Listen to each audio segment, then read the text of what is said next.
በዚህ ቪዲዮ ላይ እድለኞች እንደሆናችሁ የሚናገሩ እነዚህን 5 ህልሞች ከነፍቻቸው እነግራችኋለሁ።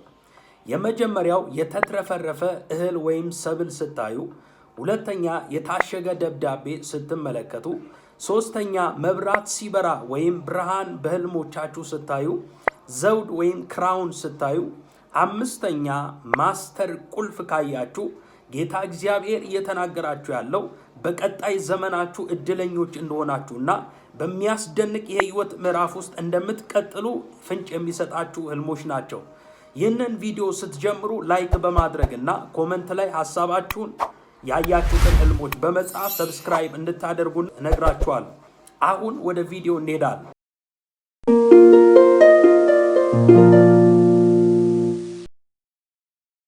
የመጀመሪያው የተትረፈረፈ እህል ወይም ምግብ በህልሞቻችሁ ስታዩ የጥጋብና የሀብት ምልክት ናቸው።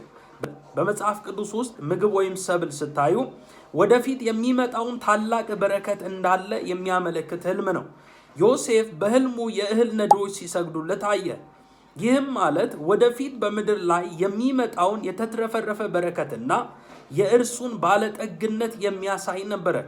መጽሐፍ ቅዱስ በዘፍጥረት ምዕራፍ 37 ቁጥር 7 ላይ ሲናገር እነሆ እኛ በእርሻ መካከል ነዶ ስናስር ነበርና እነሆም የእኔ ነዶ ቀጥ ብላ ቆመች፣ የእናንተም ነዶ በዙሪያዬ ከበው እነሆ ለእኔ ነዶ ሰገዱ ይላል። እንዲህ ብሎ ህልሙን ሲነግራቸው ለወንድሞቹ በእኛ ላይ ልትነግስብን ነው እንዴ ብለው እንደገፉት ታሪኩን ታውቃላችሁ። የተትረፈረፈ እህልና ምግብ በህልም ማየት እጅግ ታላቅ የሆነ የበረከት የጥጋብና የመለኮታዊ አቅርቦት ምልክት እንደሆነ ይታያል።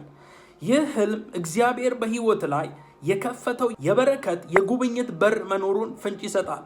በመጽሐፍ ቅዱስ ውስጥ እህል የበረከትና የሀብት የጥጋብ ተምሳሌት ነው።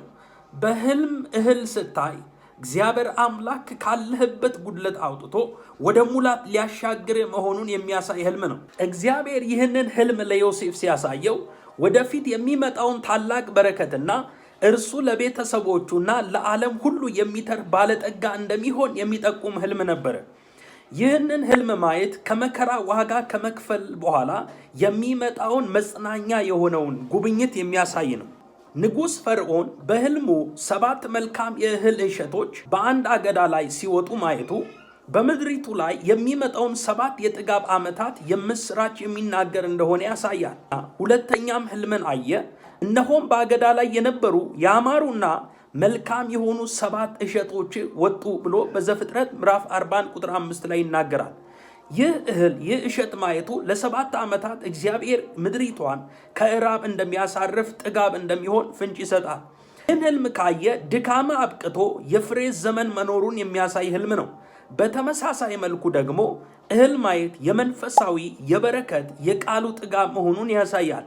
እህል በመጽሐፍ ቅዱስ ውስጥ የእግዚአብሔር ቃል ተምሳሌት እንደሆነ በማቴዎስ ምዕራፍ 13 ቁጥር 3 ላይ እንደዚህ ብሎ ይናገራል። በምሳሌም ብዙ ነገራቸው፣ እንዲህም አላቸው፣ እነሆ ዘሪው ዘር ሊዘራ ወጣ።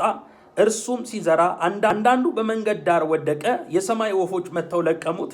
አንዳንዱ በጭንጫ መሬት ላይ፣ አንዳንዱ በእሾክ መካከል፣ አንዳንድ ዘር ደግሞ እየዘራ በመልካም መሬት ላይ ወደቀ ይልና ዘሩም የእግዚአብሔር ቃል ነው ብሎ ይናገራል። እህል የእህል ጎተራ ወይንም ምግብ ማየት የእግዚአብሔር ቃል ተደርጎ ይፈታል።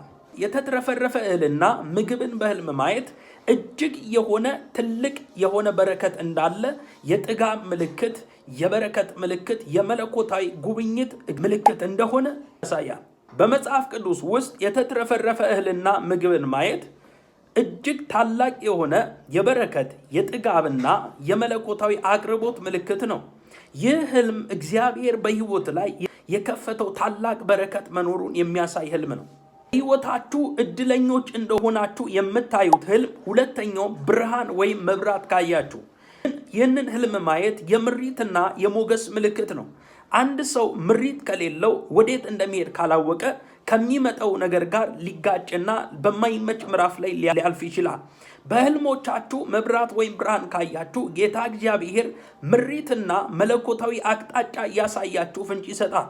ብርሃን የእግዚአብሔር መገኘትና የጥበብ ምልክት ነው።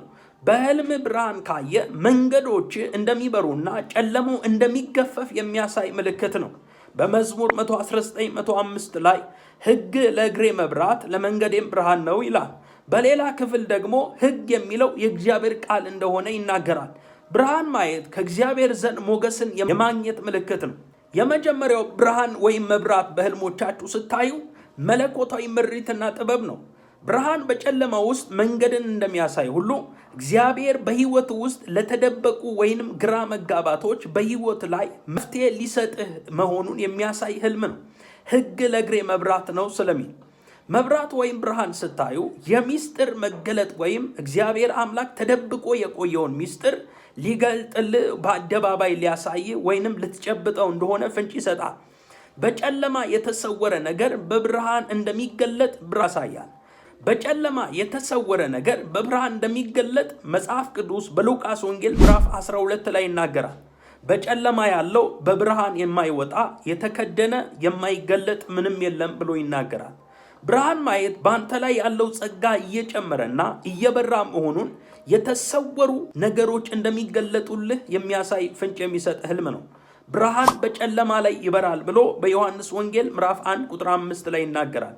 ይህንን ማየት በስውር ጠላት የጠነሰሰውን ተንኮል ወይም በስራ ቦታ፣ በትዳር፣ በአገልግሎታችሁ፣ በህይወታችሁ ውስጥ የነበረው መከፋፈል ሚስጥሩ እንደሚጋለጥ መልእክት የሚያሳይ ህልም ነው። ይህንን ህልም ማየት ሞገስና ተስፋ ነው። ብርሃን ማየት በሰውና በእግዚአብሔር ፊት ሞገስን የማግኘት ምልክት ነው። ሕዝቦች ሆይ አድምጡኝ፣ ሕጌ ከእኔ ይወጣልና ፍርዴንም ለሕዝብ ብርሃን እንዲሆን አኖራለሁ ብሎ በኢሳይያስ ምዕራፍ 51 ቁጥር 4 ላይ ይናገራል። መብራት ወይም ብርሃን ማየት ትልቅ ትርጉም አለው። ብርሃን የእግዚአብሔር መገኘት፣ የእውቀትና የድል መገለጫ ነው። ይህ ማለት መለኮታዊ መመሪያና ጥበብ እንደሆነ ያሳያል። ብርሃን በጨለማ ውስጥ መንገድን እንደሚያሳይ ሁሉ እግዚአብሔር በሕይወት ላሉት ግራ መጋባቶች መፍትሄ ሊሰጥ መሆኑን የሚያሳይ ህልም ነው። ይህንን ህልም ካየ በሕይወት ላይ ምን ላድርግ የሚለው ግራ መጋባት ተገፎ ግልጽ የሆነ መመሪያ እንደምታገኝ ያሳያል። በሰውና በእግዚአብሔር ፊት ሞገስን የማግኘት ምልክት ነው። በህልሞቻችሁ እድለኛ እንደሆናችሁ የሚናገሩ ሶስተኛው ደግሞ የታሸገ ደብዳቤ ወይም ፖስታ ካያችሁ ይህንን ህልም ማየት የምስራችና የተስፋ ምልክት ነው። ደብዳቤ ወይም ፖስታ ስታዩ ከሰማይ የመጣ መልእክት ወይም የተፈቀደ በረከት ነው። እግዚአብሔር ለነቢያቱ ሚስጥርን በራእይ በህልም ሲገልጥላቸው ያ ቃል ልክ እንደታሸገ መልእክት ለተወሰነ ጊዜ ቆይቶ በጊዜው ይፈጸማል። በዕንባቆም ምዕራፍ 2 ቁጥር 3 ላይ ሲናገር ራእዩ ገና እስከተወሰነ ጊዜ ነው፣ ወደ ፍጻሜውም ይቸኩላል፣ እርሱም አይዋሽም፣ ቢዘገይም በእርግጥ ይመጣልና ታገሰው፣ እርሱ አይዘገይም ይላል። ይህንን የታሸገ ፖስታ ማየት የማይዘገይ መልእክት ወይንም መለኮታዊ የሆነ ጉብኝት፣ የተፈቀደ በር፣ የተፈቀደ ትዳር፣ የተፈቀደ በረከት እንዳለ ፍንጭ ይሰጣል። ይህንን ህልም ማየታችሁ እጅግ ጥልቅ የሆነ መንፈሳዊ ትርጉም አለው። ይህ በዋናነት የሚያሳየው ሚስጥርን፣ የታዘዘ በረከትን እና በጊዜው የሚገለጥ መለኮታዊ ውሳኔ እንዳለ ያመለክታል። በመጽሐፍ ቅዱስ ውስጥ የታሸገ ነገር ጊዜው እስኪደርስ ድረስ ተጠብቆ የሚቆይ መለኮታዊ ሚስጥር ነው። በዳንኤል ምዕራፍ 12 ቁጥር 4 ላይ ሲናገር ዳንኤል ሆይ አንተ ግን እስከ ፍጻሜው ድረስ ቃሉን ዝጋ፣ መጽሐፉንም አትም፣ ብዙ ሰዎች ይመረምራሉ፣ ዕውቀትም ይበዛል ይላል። የታሸገ ደብዳቤ በህልም ካየ እግዚአብሔር አምላክ ለህይወት ያዘጋጀው ትልቅ ነገር እንዳለና ያ ነገር ደግሞ በትክክለኛው ጊዜ ክፈተው ሲባል ብቻ እንደሚገለጥ የሚያሳይ ህልም ነው። ነገሩ በትክክለኛው ጊዜና ሰዓት ይገለጣል ማለት ነው። የታሸገ ደብዳቤ ማየት የታዘዘው የምስራችና የቃል ኪዳን ሰነድ እንደሆነ ያመለክታል። በጥንት ጊዜ ደብዳቤዎች ሲታሸጉ በንጉሥ ማህተም ነበር። ይህም መልእክቱ የማይሻርና ባለስልጣን ያለው መሆኑን ያረጋግጣል። በንግሥት አስቴር ታሪክ ውስጥ የተጻፈው ደብዳቤ በንጉሥ ቀለበት ታትሞ ወይንም ታሽጎ ነበር። ይህ ማለት የማይለወጥ ድል ያመጣል ማለት ነው። በአስቴር ምዕራፍ 8 ቁጥር 8 ላይ ሲናገር እንደዚህ ይላል፣ በንጉሱ ስም የተጻፈና በንጉሱ ቀለበት የታተመ አይገለበጥምና እናንተ ደግሞ ደስ የሚያሰኛችሁን በንጉሱ ስም ስለ አይሁድ ጻፉ፣ በንጉሱም ቀለበት አትሙ አላቸው ይላል። ያየው በፖስታ የታሸገ በረከት እግዚአብሔር ለአንተ የወሰነልህ በረከት በሰማይ መጽደቁን ማንም ሊሰርቅ ወይም ሊከለክል እንደማይችል ማረጋገጫ ምልክት ነው። ሌላው ደግሞ ይህ ህልም የምስራችና መለኮታዊ መልእክትን ያመለክታል። ደብዳቤ ከሩቅ ሀገር የሚመጣ የምስራች ምልክት ተደርጎ ይወሰዳል። በምሳሌ ምዕራፍ 25 ቁጥር 25 ላይ የቀዘቀዘ ውሃ ለተጠማች ነፍስ ደስ እንደምታሰኝ ከሩቅ አገር የመጣ መልካም ዜና ወይም መልካም የምስራች እንዲሁ ነው ይላል። ይህ ማለት እጅግ ስትጓጓለት የነበረው ከሩቅ ስፍራ እንደሚመጣል አቅጣጫ ይጠቁማል። አራተኛ እድለኛ እንደሆናችሁ የምታዩት ህልም ዘውድ ካያችሁ ወይም ክራውን ካያችሁ የስልጣን፣ የድል፣ የክብርና የሽልማት ምልክት ነው። በመጽሐፍ ቅዱስ ዘውድ የሚሰጠው ውድድሩ ላጠናቀቀ ወይም በፈተና ውስጥ ለጸና ሰው ነው። በህልማችሁ ዘውድ ካያችሁ በህይወታችሁ ውስጥ ትልቅ ድል እንደምትቀዳጁና ወይም አስቸጋሪ ጊዜ አልፋችሁ ስኬት እንደምታመጡ የሚያመለክት ህልም ነው። እስከ ሞት ድረስ የታመንክ ሁን የህይወትንም አክሊል እሰጥሃለሁ ብሎ በራእይ ምዕራፍ 2 ቁጥር 10 ላይ ይናገራል። በሌላ መንገድ ደግሞ ይህ ህልም አዲስ የስልጣን ወይም የኃላፊነት ደረጃ ነው።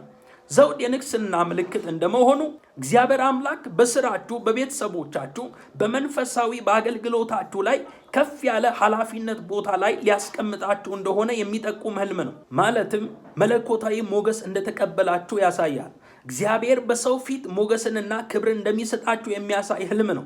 መጽሐፍ ቅዱስ እግዚአብሔር ሰውን በክብርና በምስጋና ዘውድ እንደሚያቀዳጀው ይናገራል። ማለት ካለበት ዝቅተኛ ሁኔታ ከፍ ወዳለው ደረጃ መሸጋገርን ያሳያል። መዝሙር 8 ቁጥር 5 ላይ በክብርና በምስጋና ዘውድ ከለልከው ይላል። እድለኛ እንደሆናችሁ የምታዩት አምስተኛው ህልም ማስተር ቁልፍ ካያችሁ እግዚአብሔር እድለኛ እንደሆናችሁ እየተናገራችሁ ነው። ይህንን ህልም ማየት በጣም ጥልቅ ትርጉም አለው። ስልጣንን መክፈትንና መዝጋትን እንዲሁም ሚስጥር ማወቅን ያመለክታል። ከአንድ በላይ የሆኑ ብዙ በሮችን የመክፈት አቅም ስላለው ትርጉሙ ደግሞ በይበልጥ ሰፊ እንደሆነ የሚያሳይ መልእክት ነው። የመጀመሪያው መለኮታዊ ስልጣንና መክፈቻ ተደርጎ ይወሰዳል። ማስተር ቁልፍ ማየት እግዚአብሔር በህይወቱ ውስጥ ያሉትን የተዘጉ በሮች፣ የበረከት በር፣ የስራ በር፣ መንፈሳዊ አገልግሎት፣ የትዳር በር እንዲከፈት ስልጣን እንደሰጠ የሚያሳይ ህልም ነው። ይህንን ህልም ሲያሳይ ማንም የማይዘጋው በር መክፈትን የሚያመለክት ህልም ነው። በራእይ ምዕራፍ 3 ቁጥር 7 ላይ ሲናገር የሚከፍት የሚዘጋም የሌለ የሚዘጋም የሚከፍትም የሌለ እርሱ እንዲህ ይላል። ይህንን ቃል ለፊላደልፊያ ቤተክርስቲያን ጌታ ሲናገር ምንም ኃይል ትንሽ ቢሆን ቃሌን ጠብቀሃል፣ ሕጌን አልካድክም፣ እነሆ በፊት የተከፈተን በር ሰጥቻለሁ፣ ማንም ሊዘጋው አይችልም ይላል። ማስተር ኬ ማለት ጠላት የማይዘጋው፣ ሁኔታ የማይዘጋው፣ ሰዎች የማይዘጉት እግዚአብሔር የከፈተልህ በምንም የማይዘጋ ደጅ እንደሰጠ የሚያሳይ መልእክት ነው። ሁለተኛ ደግሞ በህይወት ውስጥ ውስብስብ ለሆኑ ችግሮች መፍትሄ ማግኘትን ያሳያል። ማስተር ቁልፍ ብዙ ጊዜ በሮችን እንደሚከፍቱሉ በህይወት ውስጥ ለረጅም ጊዜ ግራ ሲያጋቡ ለነበሩ የተለያዩ ችግሮች ወሳኝ መፍትሄ እንደምታገኝ የሚጠቁም ህልም ነው። እግዚአብሔር ጥበብና ማስተዋልን እየሰጠ መሆኑን የሚያሳይ ፍንጭ ይሰጣል። ሌላኛው ደግሞ የመንግስተ ሰማይ ሚስጥር ወይንም ሪቪሌሽን የምታውቅበት ስልጣን እንደተቀበልክ የሚያሳይ ህልም ነው። በሉቃስ ወንጌል ምዕራፍ 8 ቁጥር 10 ላይ ሲናገር እርሱም እንዲህ አለ፣ እናንተ የእግዚአብሔርን መንግስት ሚስጥር ማወቅ ተሰጥቷችኋልና ለሌሎች ግን እያዩ እንዳያዩ እየሰሙም እንዳያስተውሉ በምሳሌ ነው አላቸው። በመንፈሳዊ ዓለም ቁልፍ የእውቀት ምልክት ነው። ማስተር ቁልፍ ማየት ደግሞ ጥልቅ የሆኑ የመጽሐፍ ቅዱስ ሚስጥራትን የመረዳት ወይም የእግዚአብሔርን ፈቃድ ለይተ የምታውቅበት ወይም ዲዘርን የማድረግ ጸጋ እንደተሰጠ የሚያሳይ መልእክት ነው። መጽሐፍ ቅዱስ የመንግስተ ሰማያት መክፈቻዎችን እሰጥሃለሁ ይላል። በማቴዎስ ምዕራፍ 16 ቁጥር 19 ላይ የመንግስተ ሰማያትን መክፈቻዎችን እሰጥሃለሁ፣ በምድር የምታስረው ሁሉ በሰማይ የታሰረ ይሆናል፣ በምድር የምትፈታ ሁሉ በሰማይ የተፈታ ይሆናል ይላል። ይህንን ቁልፍ ካያራ ከእስራት የመፈታት ምልክት ነው።